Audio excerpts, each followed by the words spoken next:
Amém? Nós vamos ler a palavra de Deus agora, que está na Bíblia aqui, no Evangelho de São Mateus, no capítulo 8, do versículo 4. A leitura está ali também para você. Vamos ler juntos? Vamos ler? Então Jesus lhe disse: escute. Eu acho legal isso aí, que está um ponto de exclamação lá. Acho que ele pegou pesado com o camarada. Escute. Não conte isso para ninguém, mas vá pedir ao sacerdote que examine você. Depois, a fim de provar para que todos que você está curado, vá oferecer o sacrifício que Moisés ordenou. Amém? Eu lendo de lado assim, eu me perco um pouco. Depois, a fim de provar para que todos que você está curado, vá oferecer o sacrifício que Moisés ordenou. Amém? Podemos assentar. Eu quero conversar com vocês sobre purificação. Amém? Vejam bem, existiu na época do tempo de Jesus algumas doenças que os judeus consideravam impuras. Essas doenças eram impuras geralmente porque eles achavam que elas tinham poder de contaminação. Eram doenças que poderiam contaminar outras pessoas, e eles tinham uma forma muito específica, bem deles, para poder tratar com essas situações, que era mais ou menos assim uma pauta estabelecida por Moisés com respeito à questão de saúde pública. Alguns ensinamentos que foram dados, principalmente quando eles estavam no deserto, que eles viviam ali aglomerados, que não tinham água para se limpar direito, ficaram 40 anos nessa vida do deserto. Deus então estabeleceu algumas regras que eram regras de saúde pública. Algumas doenças a pessoa tinha que ser isolada imediatamente. A Bíblia dizia que tinha que isolar, eram os ensinamentos do Moisés, dados por Deus. E dentre essas doenças que isolava a pessoa, era qualquer tipo de hemorragia. Se a pessoa tivesse qualquer tipo de hemorragia, ele era separado do convívio familiar, tinha que viver isolado, ele não podia ficar no meio da comunidade livremente, porque havia aquele risco de contaminação através do sangue. Então eles mantinham esse princípio de isolar a pessoa. E uma outra doença também que isolava a pessoa, que fazia a pessoa ficar praticamente longe de tudo, da convivência, do relacionamento, era exatamente a lepra, que hoje a gente chama de hanseníase. Quando alguém estava leproso, ele era separado totalmente da família, ele era separado do convívio social, e ele não podia andar na rua livremente. Quando ele andava, que ele tinha que ir numa área mais urbana, essa pessoa era obrigada a avisar todo mundo que ele era uma pessoa considerada impura, segundo a lei de Moisés. E o que a pessoa fazia? A pessoa começava a gritar: impuro, impuro, impuro. E as pessoas ouviam, e as pessoas se afastavam, porque tinham que manter uma distância da pessoa que era considerado impuro. Quando eles não faziam isso, eles andavam com uma sineta. Eles balançavam aquela sineta. As pessoas que eram religiosas, principalmente, que a nação era religiosa, sabiam, e logo se afastando, se distanciando, e essa pessoa podia então passar livremente, desde que ela mantivesse uma certa distância das demais pessoas.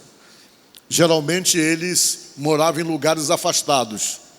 Eles eram colocados para morar junto com outras pessoas que tinham a mesma doença, em lugares bem distantes de áreas urbanas.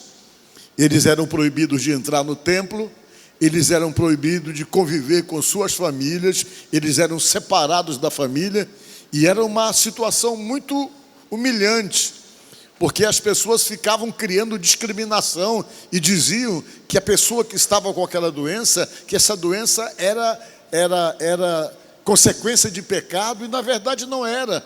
Eram só pessoas doentes que Jesus entendia e até curava, e não entrava nesse entendimento da maioria das pessoas religiosas que moravam no lugar. E quando foi um dia, Jesus foi pregar numa montanha. Ele gostava muito de pregar em montanha. Hoje a gente sabe, por exemplo, que uma das razões pelas quais que ele procurava as montanhas era por causa do eco. que ele podia falar com muitas pessoas. O eco que causava aquilo ali, às vezes você imagina só, falar para 5.000 pessoas, ou 10.000 pessoas, como ele falou no dia que ele transformou, ele multiplicou os pães. Como é que ele falava para essas pessoas se ele não tinha aparelho de som? Ele procurava os pontos estratégicos, onde a voz dele era levada para poder conversar com as pessoas e todo mundo que estava ali na multidão escutá-lo. Por isso que ele gostava de ir para a montanha. E nesse dia ele subiu a montanha para ensinar de novo. Ele foi lá para o alto da montanha e começou a pregar para um grupo de pessoas que estavam ali. Começou a pregar para essas pessoas. Um leproso resolveu ir até o lugar. E esse leproso que foi até lá, ele foi ousado. Porque ele foi num lugar onde havia muita gente. E isso ele se reservava de não ir, porque às vezes as pessoas se tornavam hostis com eles, por eles saberem que tinham que manter distância, e de repente eles tentavam se aproximar. Geralmente havia atitudes de hostilidade, até porque as pessoas tinham medo da contaminação também.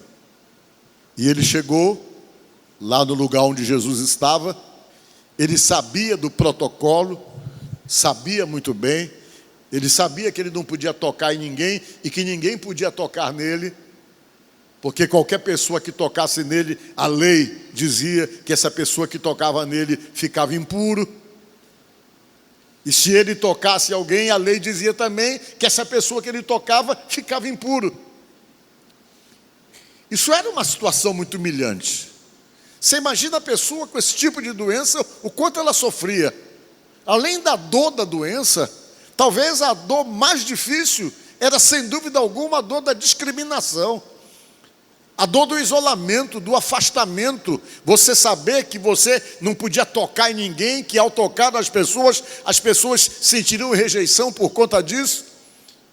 Você saber, por exemplo, que ninguém podia tocar em você, porque qualquer pessoa que tocasse em você, ela ia ter todo tipo de asco, de rejeição, por entender que você estava passando para ela algum tipo de doença para contaminá-la. Tudo isso era muito humilhante, e essas pessoas sofriam muito, elas eram muito desprezadas, e isso criava nelas aquela sensação exatamente de desprezo por parte das demais pessoas. E esse homem, ele foi lá onde Jesus estava. Mas ele não foi muito ousado, ele não subiu a montanha. Ele sabia que se ele subisse a montanha, ele correria risco de ser jogado de lá pelas pessoas, mas ele montou a estratégia dele. A estratégia dele foi ficar no pé da montanha, esperando Jesus descer. Ele sabia que tinha que manter uma distância. Talvez ele manteve essa distância realmente dentro do padrão que era exigido e ficou ali esperando, e isso era marcante. Todo mundo sabia da doença, até pela roupa escura que a pessoa usava. Ele ficou lá esperando e Jesus acabou o culto que ele estava fazendo. Todo mundo começou a descer a montanha. Desceram, talvez viram ele manteve uma distância considerável ali parado, enquanto todo mundo descia, ele não se aproximou muito. E quando ele viu, Jesus desceu a montanha. Quando Jesus desceu a montanha, que ele viu Jesus, ele, cumprindo todo o protocolo, mantendo a distância que era exigida, ele se jogou no chão e disse assim para Jesus: Senhor, se tu quiseres, tu bem podes limpar-me, disse ele para Jesus. Se o Senhor quiser, eu sei que o Senhor pode resolver meu problema. Eu sei que o Senhor pode me curar, se o Senhor quiser. Aí Jesus, diz a Bíblia, que quebrou o protocolo. Diga glória a Deus. Ele se aproximou do homem. Uma coisa que nenhum judeu fazia. Ele se aproximou do homem, já quebrando o protocolo da distância que era exigido, que ninguém podia se aproximar muito, e a pessoa doente também não podia se aproximar muito, pois ele se aproximou do homem. E depois que ele se aproximou, ele fez mais ainda. A Bíblia diz, ele tocou no homem. Diga glória a Deus. Ele tocou nele. Uma coisa que jamais alguém faria. Jesus foi lá, tocou nele como dizendo: olha, eu não tenho nenhuma rejeição a você, eu não isolo você, eu não tenho nenhum tipo de asco sobre você, eu não tenho nojo de você, eu não tenho nada. Jesus, nessa atitude de tocar naquele leproso, ele só demonstrou uma coisa: amor. Diga glória a Deus. Amor que se revelou numa atitude de empatia, de alguém que estava ali, de repente se colocou no lugar do outro e viu que aquele sofrimento era grande. Jesus tocou nele e disse: olha, eu quero, disse Jesus, fica curado, disse Jesus para ele. Porque ele perguntou: se tu quiseres. Jesus se aproximou dele, tocou nele e disse: eu quero, fica curado. E diz a palavra que quando Jesus disse essa palavra para ele, a lepra dele já começou a desaparecer do corpo dele. Diga glória a Deus. Jesus: pois é, escuta, que está ali. Jesus falou: escuta, não conta nada para ninguém o que aconteceu com você. Não é para contar. A prova é que quem está contando essa história aí não é Jesus. Quem está contando essa história é o Mateus, que estava lá e viu tudo. O Mateus que registrou e fez o evangelho contando essa história. Ele disse: se não contar nada para ninguém, mas o que tu vai fazer? Tu te apresenta ao sacerdote, porque esse era o ritual. E depois que você se apresentar ao sacerdote, o sacerdote vai fazer um ritual com você. Esse ritual que ele vai fazer com você vai tornar você limpo. Ele vai examinar você. Depois que ele examinar você, ele vai fazer esse ritual. E depois que você cumprir todas as regras que é necessária para poder realmente uma pessoa ser declarada curada, aí você vai ficar livre, vai se tornar uma pessoa comum, vai ter a tua vida normal. Ele falou: tá certo. Ele pegou, foi e se apresentou ao sacerdote. Como era esse ritual? Esse ritual está lá em Levíticos 14. Você ia, quando você realmente se sentia curado, se apresentava ao sacerdote, o sacerdote examinava você todinho. Depois que ele examinava você, ele levava você para um lago de águas correntes. Era tudo simbolismo isso, depois eu vou explicar para vocês por quê. Ele ia para lá, para esse lago, ou para esse rio de água corrente. Ele levava 2 aves, ele levava um recipiente de barro, ele levava um pedaço de pau de cedro, ele levava mais o que? Ele levava isopo. Levava isopo e ia para lá, para a beira do riacho de água corrente. Chegava ali, ele se despia. Aí o que acontecia? Ele matava uma das aves, colocava o sangue da ave no recipiente. Depois que ele colocava o sangue da ave no recipiente, ele misturava com água e pegava aquela água do recipiente da vasilha de barro, melava ou colocava dentro um pano vermelho, que também tinha que levar, que era o pano carmesim, melava naquele produto ali, naquela água misturada com sangue, melava também o pau de cedro, e melava o isopo, e melava a outra ave que ele levava. Ele matava uma, mas a outra ave que ele levava, ele melava também naquele sangue. Depois que ele melava, ele soltava aquela ave, significando o quê? A liberdade da pessoa. Aquela ave que era libertada depois de melado do sangue, era simplesmente, simbolizava a liberdade que a pessoa passava a ter. Aí depois que fazia isso, o sacerdote ia, pegava aquele sangue do animal, espargia nele exatamente com isopo. Era para isso que servia o isopo, para melar e jogar nele, espirrar nele. Deixa eu ver, isopo era isso aí, ó. Essa planta aí, tipo leguminácea.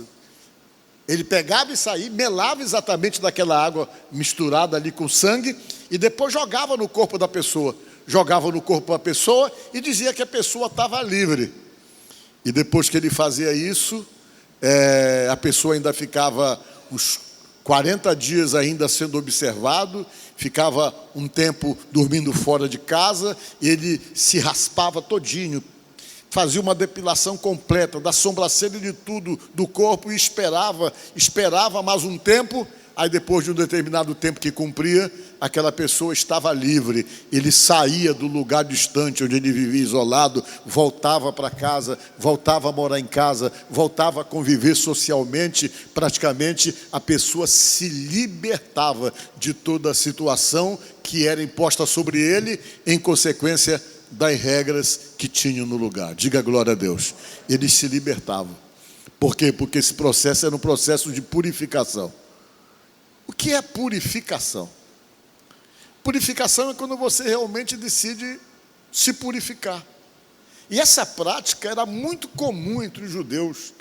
Quando eles faziam isso nessa época, eles faziam isso apontando para Jesus. Todo o simbolismo judaico, quase todos eles apontavam para Jesus. Significava que um dia as pessoas seriam purificadas pelo Messias através do sangue do Messias derramado. Que um dia Jesus Cristo morreria, aí as pessoas então teriam a oportunidade de serem purificadas por conta exatamente desse sangue que se derramaria um dia. Então, todos esses rituais apontavam para Jesus. E a gente para um pouco e começa a analisar dentro da palavra de Deus. Nós percebemos, por exemplo, que a Bíblia, ela continua realmente falando para nós sobre essa necessidade de purificação. A gente precisa, segundo a Bíblia, sair do estado de impureza, diz a Bíblia. O que é estar impuro, por exemplo? Impuro é quando você perde a sua essência real. É quando você, de alguma forma, é misturado por uma série de situações que você perde exatamente a natureza da essência real que você tem, e daqui a pouco começa simplesmente a ter princípios e atitudes que não é compatíveis com a sua natureza, com aquilo realmente que você sabe que você é. E às vezes a gente está precisando passar por esse processo de pureza, de tentar realmente nos purificarmos diante de Deus, com respeito a uma série de coisas que ao longo da vida vai tirando essa essência, vai tirando essa nossa pureza e vai nos tornando às vezes pessoas totalmente diferentes daquilo que nós começamos a ser como realmente seres humanos. Um dia Jesus estava num lugar e um monte de criança veio atrás dele. Diz a palavra de Deus. As crianças começaram a se aproximar dele, era muita criança. E de repente as pessoas que ajudavam ele começaram a reprimir as crianças. Não, tira as crianças daí, não deixa elas estão atrapalhando o mestre. Aí Jesus, não, deixe elas, Jesus falou. Deixe elas. Olha, eu quero dizer para vocês uma coisa. Se vocês não se tornarem que nem uma criança, disse Jesus, vocês não têm condições de entrar no reino dos céus. Quando Jesus falou isso, Jesus se referia exatamente o quanto uma criança é desprovida de maldade, de ressentimento. Uma criança, ela está realmente no auge da sua pureza, que a gente percebe nas atitudes que tem, na forma como age, e o tempo vai passando na medida em que você vai crescendo e que você vai amadurecendo. Às vezes as pancadas da vida, as decepções da vida vão simplesmente misturando a natureza pura que você tem por conta de uma série de coisas, e às vezes você está precisando, está tendo a necessidade de voltar à sua essência, voltar àquilo realmente que está tão desfigurado em você por conta de uma série de questões que às vezes nós passamos na própria vida e que é necessário então a gente fazer uma tomada de consciência, uma autoavaliação e perceber, poxa, disso aqui eu mudei. Eu tenho que voltar a ser aquilo que eu era antes. E quando você decide realmente voltar para a sua essência, para a sua natureza do momento, você está se permitindo um ato de purificação. E tem muita coisa que às vezes a gente vai se desvirtuando. E uma das áreas da nossa vida, onde a gente mais perde a pureza nossa, são nas nossas palavras. Às vezes o nosso linguajar, com o passar realmente do tempo e da natureza da nossa contaminação, ela vai sendo esse linguajar influenciado muitas vezes, onde nós vamos perdendo a nossa essência por conta de influências que vêm sobre nós. Um dia, diz a palavra de Deus que o profeta Isaías, ele teve uma visão de Deus. Ele estava no templo e de repente ele viu Deus, viu os anjos de Deus, os serafins cheios de asa voando. Quando ele viu aquilo, que ele viu a presença de Deus, ele se apavorou. Ele se apavorou porque ele não se achou digno de ver tudo aquilo. Ele achou que ele era exatamente uma pessoa totalmente inadequada para uma visão da glória de Deus que ele estava tendo, ou vendo lá no templo, vendo os anjos, vendo Deus, vendo uma série de coisas que o impactou na visão que ele teve, e aquilo então levou ele exatamente a um constrangimento pessoal, a um autoconstrangimento, porque ele se sentiu totalmente indigno de presenciar tudo aquilo. E diz a Bíblia que ele falou essas palavras aqui. Eu acho que eu dei. Então disse: ai de mim, estou perdido, ele falou. Porque sou homem o quê? De lábios impuros, habito no meio de um povo de impuros lábios, e os meus olhos viram o Rei, o Senhor dos Exércitos. Diga glória a Deus. Ele sentiu naquela hora que para poder viver na presença de Deus, às vezes é necessário você reconhecer uma série de coisas que precisam ser corrigidas em você. Coisas que às vezes simplesmente tiram de você exatamente isso, essa conotação de pureza por conta de uma série de fatores, e na mesma hora ele ficou muito impactado por isso. Ele parou e a primeira coisa que ele lembrou era exatamente a falta de pureza das suas palavras. E diz a Bíblia que um anjo foi lá no altar, pegou uma tenaz, tirou uma brasa, e depois que tirou essa brasa, veio com essa brasa e tocou nos lábios dele. Diga glória a Deus. Como que para purificar e para poder realmente preparar ele, porque Deus o estava chamando para ser o profeta poderoso que ele se tornou. Às vezes nós precisamos muito disso.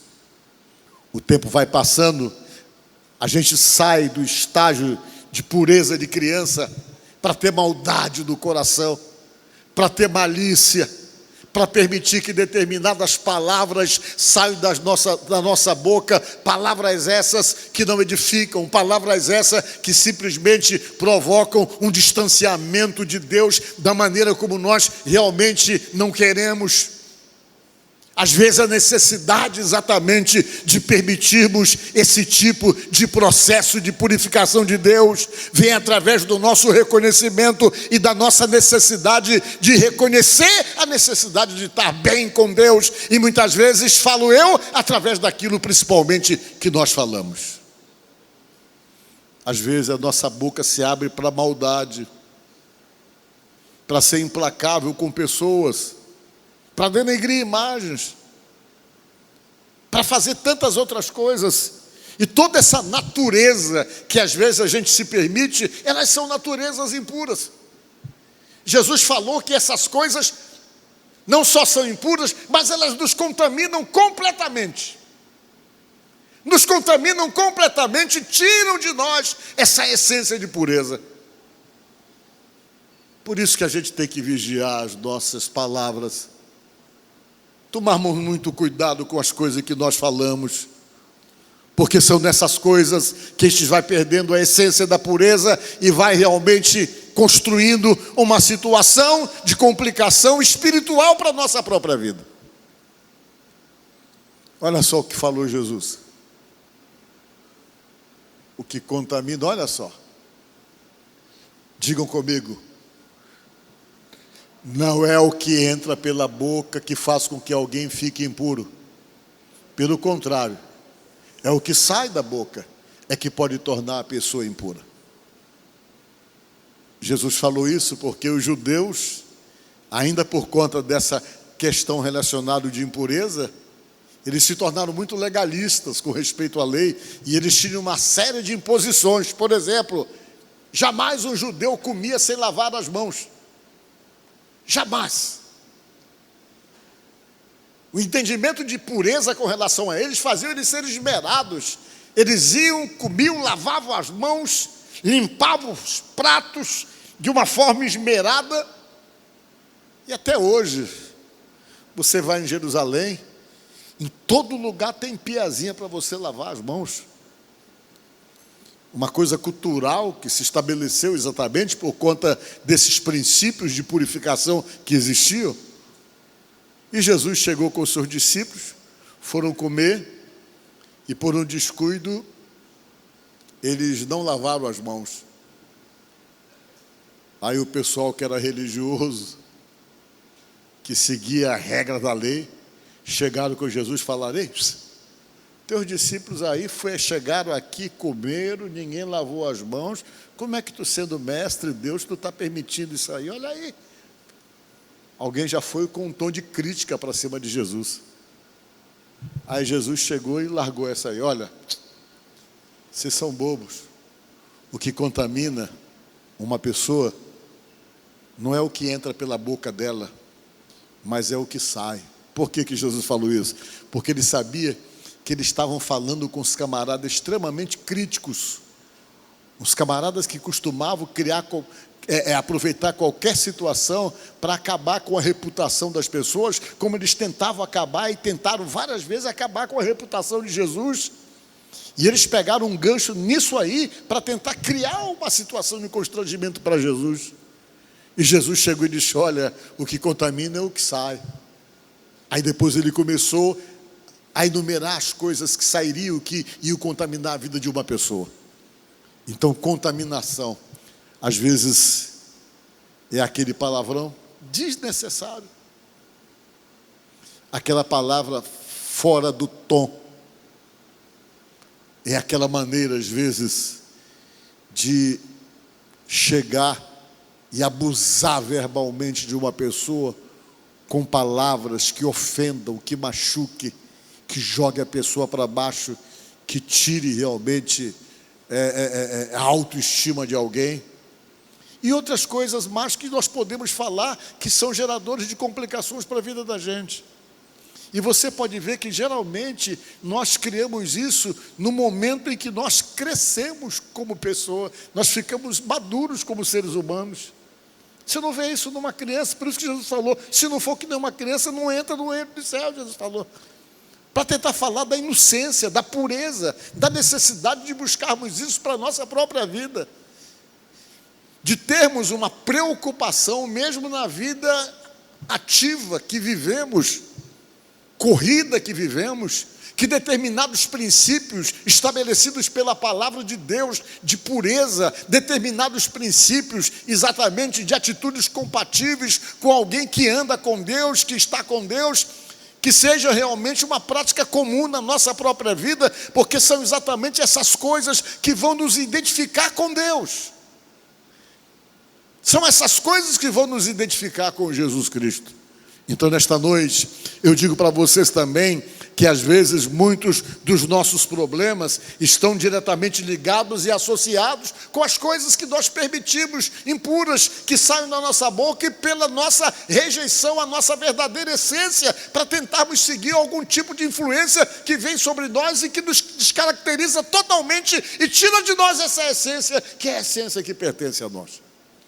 Então, na medida em que nós vamos percebendo essas coisas e vamos corrigindo essas coisas, nós abrimos precedente para que determinadas bênçãos de Deus não sejam impedidas sobre nós, mas que elas venham e se configurem nas nossas vidas como resultado exatamente do quê?